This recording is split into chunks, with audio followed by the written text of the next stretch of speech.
Hey everyone, we've come up the hill. It's kind of been a gradual climb, but we've come up about maybe 1,000 feet, and we found this dragon fruit farm. So I thought that was real interesting. I don't see any fruit on it, so that's dragon fruit in the Philippines. If you don't know what that is, it's kind of a pinkish white fruit with black seeds. By March, honey, we will come back here and harvest and buy. I guess they do that in March, she's saying. So it's a dragon fruit farm, which I considered as a viable crop or something to do here to make some money. So here's somebody doing it. I think they're on cement posts generally, and they have like a little rubber tire or something to contain the plant because it grows up and then branches out at the top. And then it produces fruit up there. So very interesting. Not that I've seen here on Visayas Islands. I haven't seen a lot of that. Primarily corn, rice, and sugar cane. So this is one of Rosie's schoolmates. Everywhere we go, we meet a cousin, aunt, or a friend. So she hadn't been over here in 50 years or more since she grew up, was a little child. And we come up the road and we were asking this gentleman here on the left about, you know, are we on the right place to get where we want to try to go? And it turns out that's somebody she went to school with 50 years ago. So what a small world. And he's been really kind, walking with us and talking and sharing stuff. But this is kind of, here's a little better opening. So just beautiful. They have a little stand set up there, so I guess in March it starts, the harvest begins, so I would say they're going to start doing some fruiting or flowering here shortly, because March is next month. So here comes a local biker, so he's coming down the road. Hey. So yeah, we've come up from the valley all the way down there and wound around. So yeah, just beautiful. If you like this type of stuff, I don't mind the city, and it's okay, but majority of my videos are going to be out in islands and nature and talking to people and things like that. So we seem to, even out here, you meet people like this, her classmate here.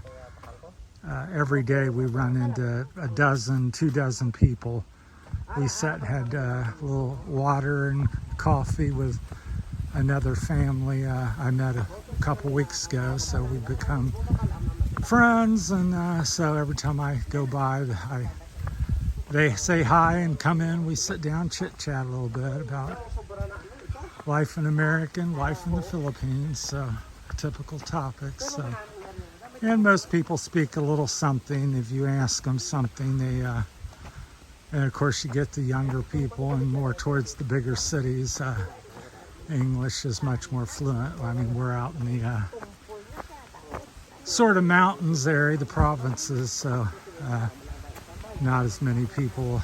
These are hard-working people, farmers, so there's not a lot of English being spoken, and there's not a lot of people. I think I asked him, I said, am I the first American or foreigner to ever come down this road? And he said probably true. So that's where we're living. There's just not many people.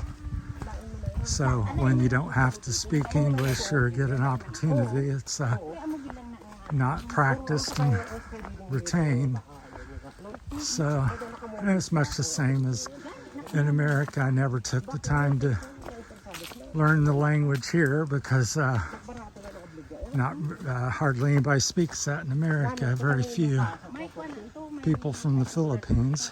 There's quite a few people there, but it's a minority, a small percentage, a couple percent or something. So, but anyhow, we've come across some little coconut plantations.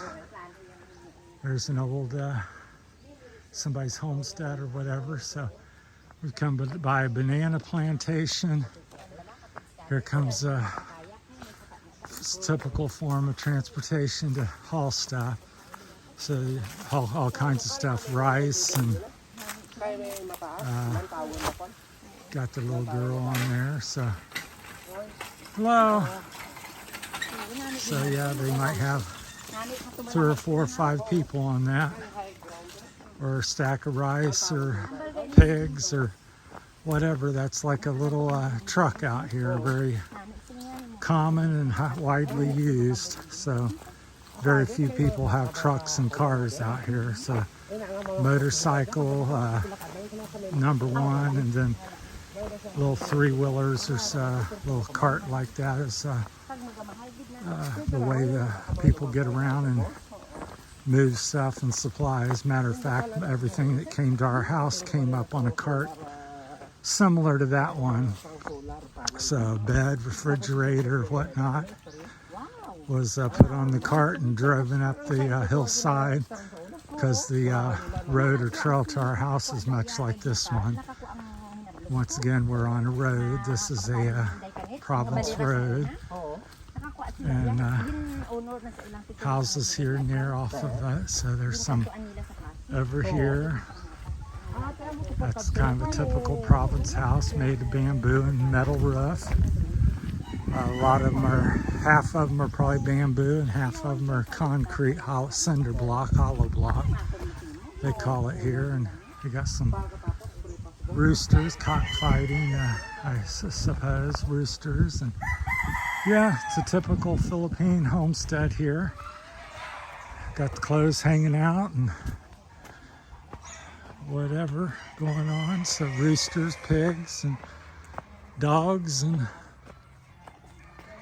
kids and stuff. So yeah, we've been walking since about 8 o'clock. I'm not sure what time it is, but just been enjoying it. And Rosie kind of pretty much knows where she's at, and I do too as well.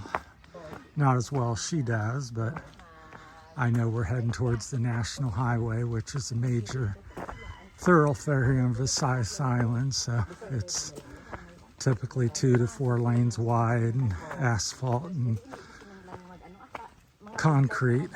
So yeah, heading, continuing to gain elevation. So even though we were about 1,000 feet up back there, we're going back up still. So yeah, my understanding from the information here is that in the center of the island, I think it peaks out around 6,000 some feet elevation. So here where I'm at, I think we're between the 4,000 and 5,000 foot. This one's probably 3 to 4, maybe 5. I'd say 3 to 4. Then there's just countless little roads and places going off to other places. All right, Rosie's gonna show me a lot over here for sale. So yeah, over here in the Philippines, they call things hectares, and they sell them by the hectare or square meter. So I guess here to the right here, what we're looking.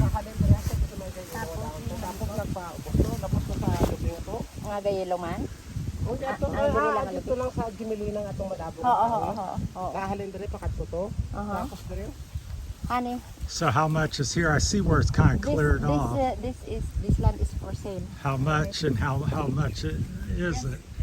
2 hectares or? So from there, I see it. Well, how many hectares? I will have to ask. And how much?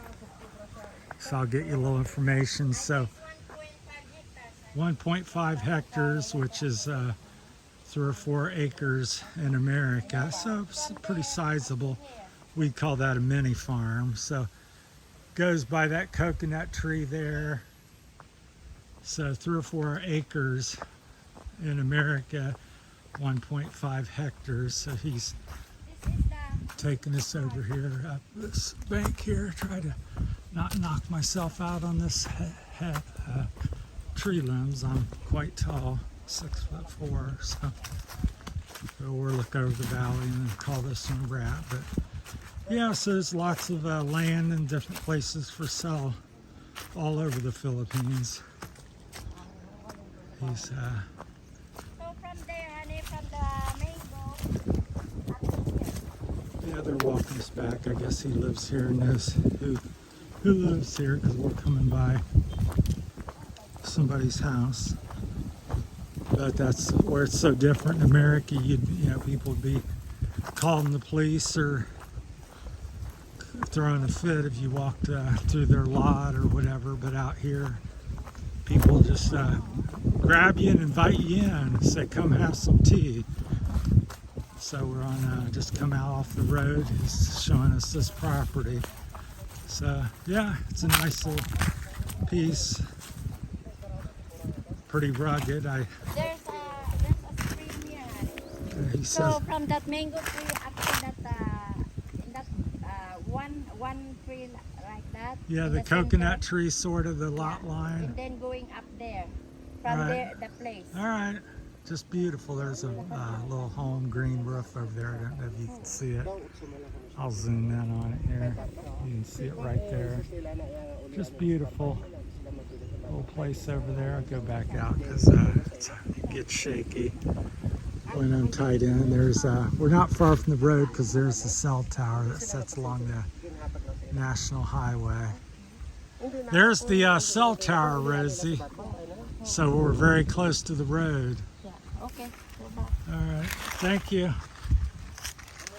All right, that's it. We're going to go back up to the road here, so I'll sign off and call this one a wrap. So that's it from Terry's Philippine Journey. Thanks for watching, everyone.